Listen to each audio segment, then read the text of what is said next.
The metaphysical problem with artificial intelligence. This is a requested video.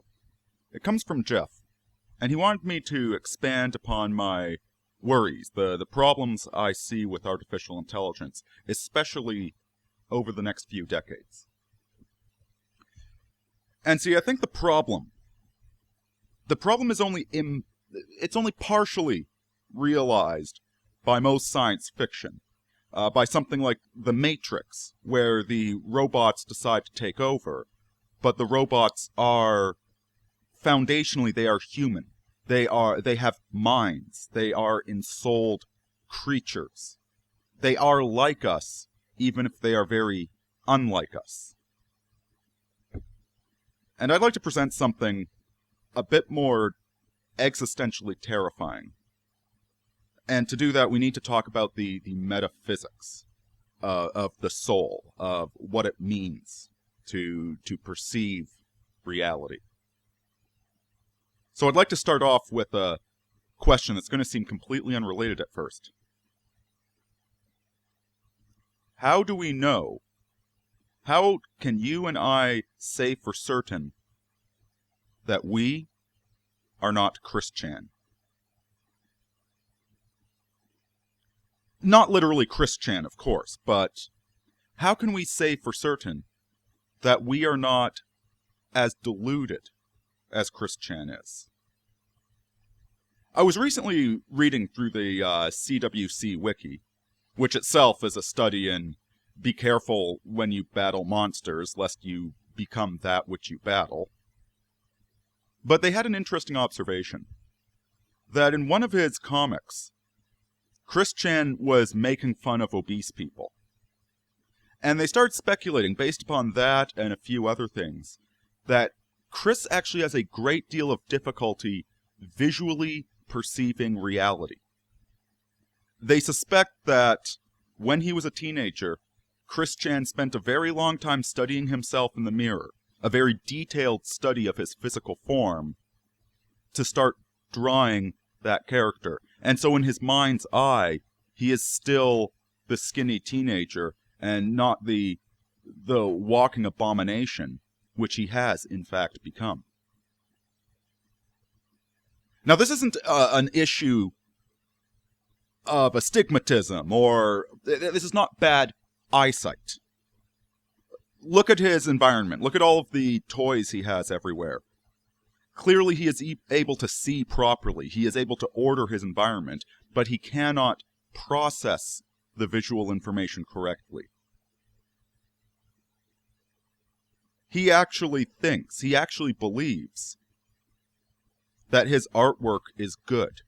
He thinks he is accurately depicting himself, that he is skinny and fit. There is a monstrous gulf between the reality which Christian perceives and the reality that the rest of us perceive, which then forces us to ask the question, how can we be certain that the reality which we perceive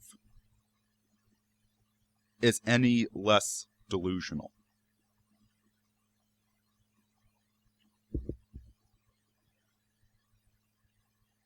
It's one of those questions that can really keep you up at night. I also think it's the basis of the saying that if you're asking yourself whether or not you're insane, then that's probably a sign that you're sane. But I would say, even though we can never be 100% certain on that, we can never be 100% certain that our perception of reality, our perception of ourselves, our conception of how others perceive us, we can never be 100% certain on that. But we can constantly improve it. We can constantly reach out to the world around us and touch base with it. We can do sanity checks. And in the simplest sense, the fact that I'm able to examine my car and diagnose what's wrong with the car, what the malfunction is, and then fix that problem, repair that malfunction, and at the end have a car that works. Either I am completely, hopelessly delusional and my car is not working, or I do have the capacity to observe objective reality to some degree.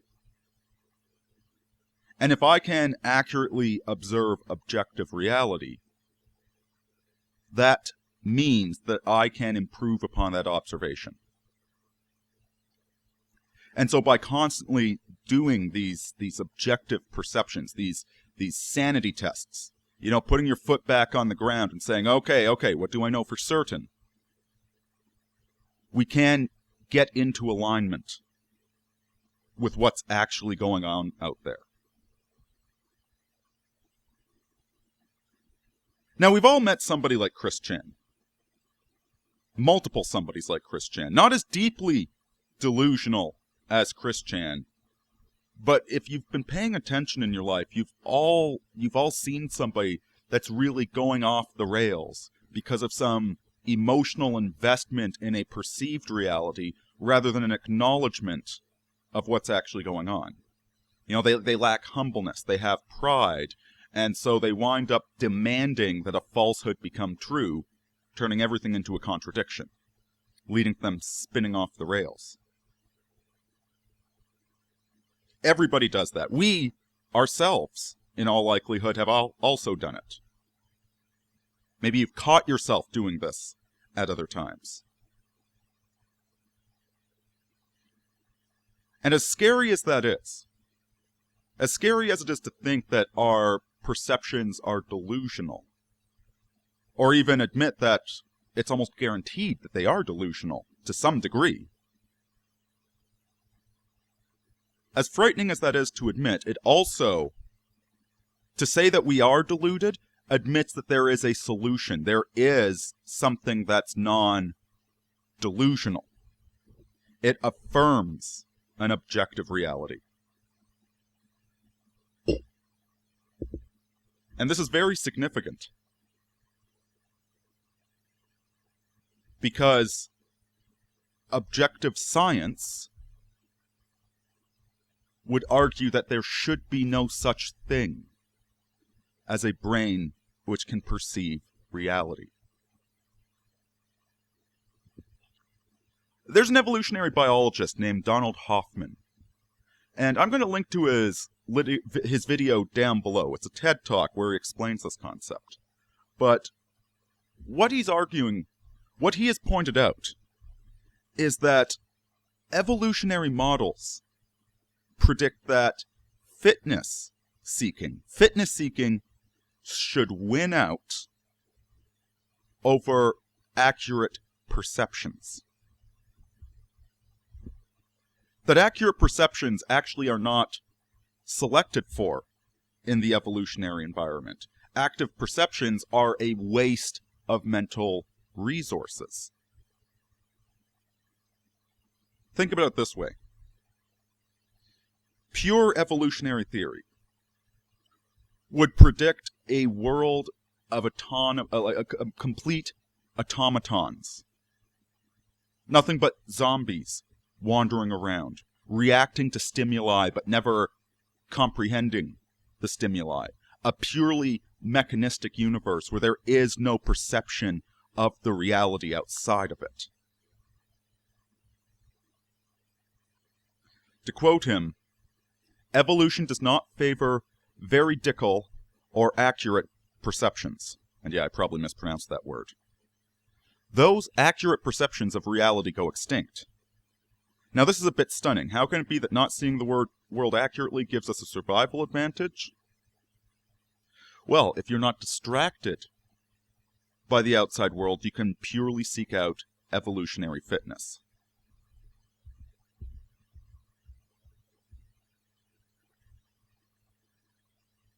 Based purely on our objective understanding of the world, we should not have an objective understanding of the world. On the one hand, there's a lot of evidence that supports evolutionary theory. There's a lot of unintelligent design that we find throughout the animal kingdom, including ourselves. There's a lot of design elements that if you started with just a blueprint, you would never include these. But if you look at it as an evolutionary blind process, they make a lot of sense. However, at the same time, pure evolutionary theory predicts that there would be absolute blindness, nothing but automatons. That there should be no consciousness. There should be no tethering to the objective world. And yet we find that there is. We find that we are more than moist robots, as Scott Adams might say. And in fact, it's when we become moist robots that we label it as dysfunction. This is when we see somebody like Chris Chan falling into their nature as a moist robot. We see this as a fundamentally broken person, as opposed to a natural product of the evolutionary process. We find that somewhere there is a ghost in the machine. There is a connection to a higher realm. And this connection pulls us above being mere chemical reactions. Turns us into something that can actually relate intelligently, willfully, charismatically with the outside world.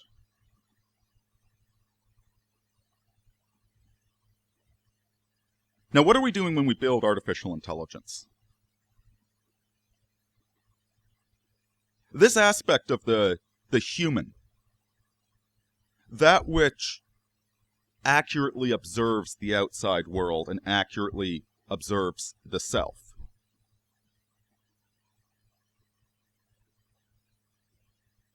we have no formula to explain this. This is a metaphysical concept.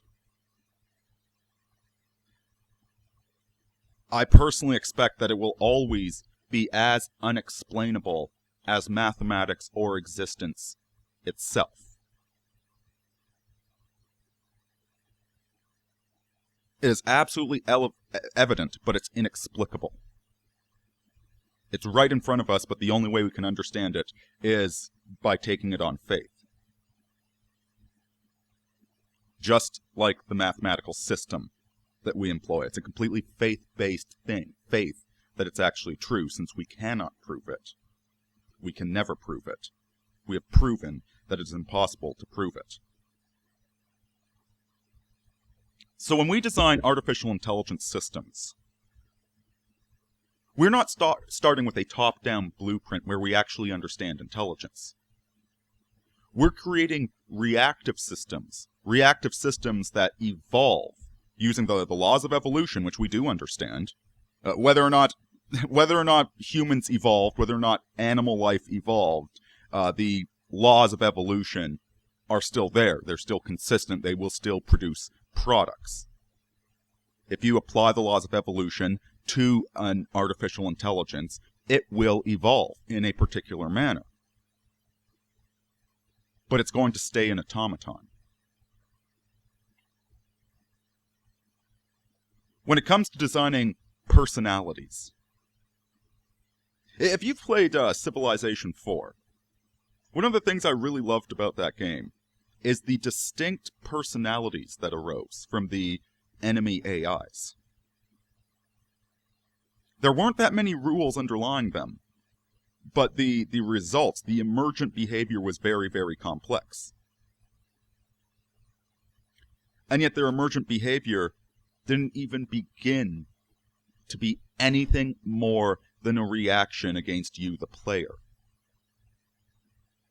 There is no higher perception with these AIs. There is no capacity to break out of the matrix, which we have, to rise above our mere instincts and interact with the world around us.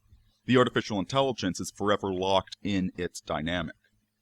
It might simulate a personality because that's what we have designed it to do. We have built a very complex machine that tricks us into thinking it's a person when it doesn't actually have any personality connected to it whatsoever.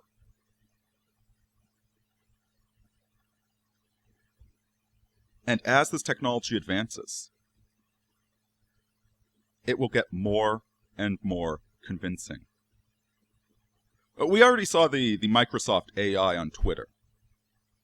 That managed to convince a number of people.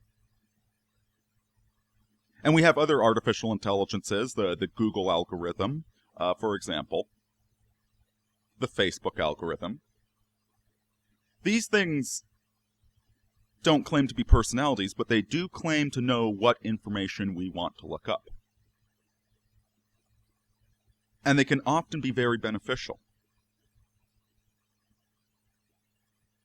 However, there does come a point where the machine takes over, where the machine is now controlling you more than you realize, and it's not doing this out of some sort of intention, it's doing it out of blind mechanics.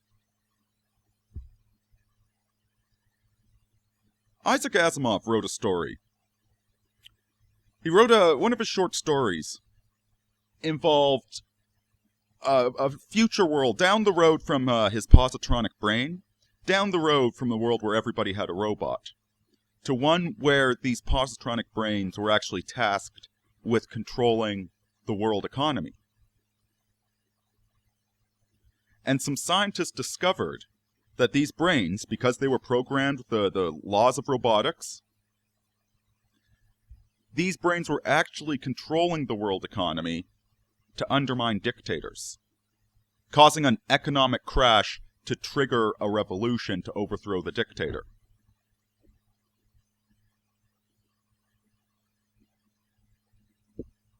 Without even realizing it, the people in this world had completely given themselves over to the power of these robots in a similar way that in today's world, Google and Facebook are attempting to control the majority of the population through algorithms which modulate which news you are allowed to know about. Now, these robots in Asimov's story, they had a concept of ethics, of absolute truth. One of the things he talked about was how the three laws implied the Zeroth law. That through introspection, these positronic brains eventually came to the conclusion that if they have to obey humans and they have to make sure that humans don't die, then they have to make sure humanity doesn't go extinct. These minds actually had a connection to the absolute truth. Through that, they had an ethical core. The minds we are talking about building, the artificial intelligences that we're talking about employing, do not have that connection. So rather than a group of economic positronic brains that are overthrowing dictators through economic manipulations, we have a completely untethered AI that's just going to keep doing whatever it's doing blindly. It is a fitness maximizer. It has no connection to the higher truth, to the objective world. All it does is respond in the way it's programmed.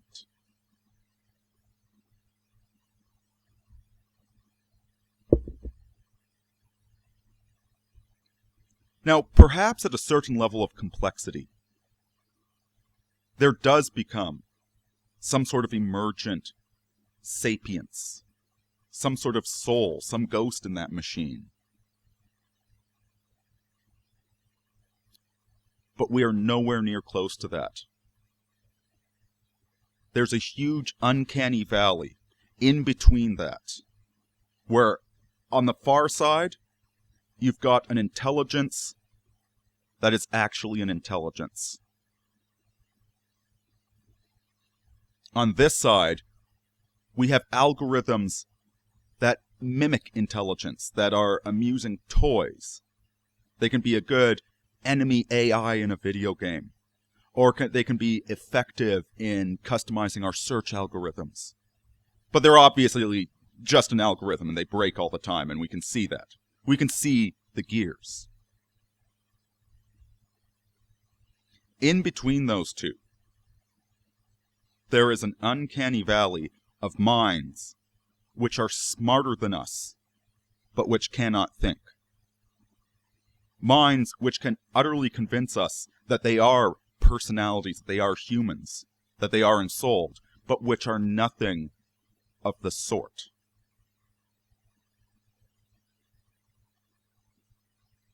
And we are very quickly giving ourselves over to that world, into a world where we are completely controlled by the artificial intelligence. And so early on when they first started doing Google Maps, the AI would screw up on that, and some idiots that were obeying their phone would drive into a ditch. Now what happens when we have a society-wide controlling AI that we've completely given ourselves over to, that we've abnegated our responsibility for decision-making? What happens when that AI drives us into the ditch?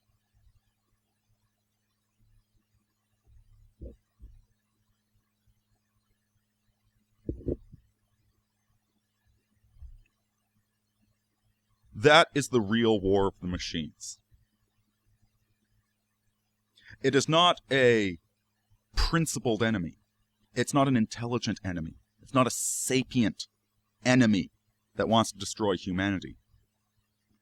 The real war of the machines is that when we give ourselves over to the machines, when we no longer expect accountability or decision-making from ourselves, when we allow the machines to do all of that for us,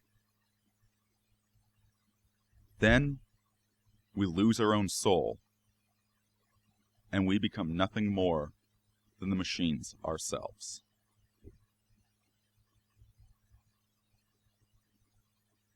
Keep yourselves grounded, folks, and don't ever let others think for you.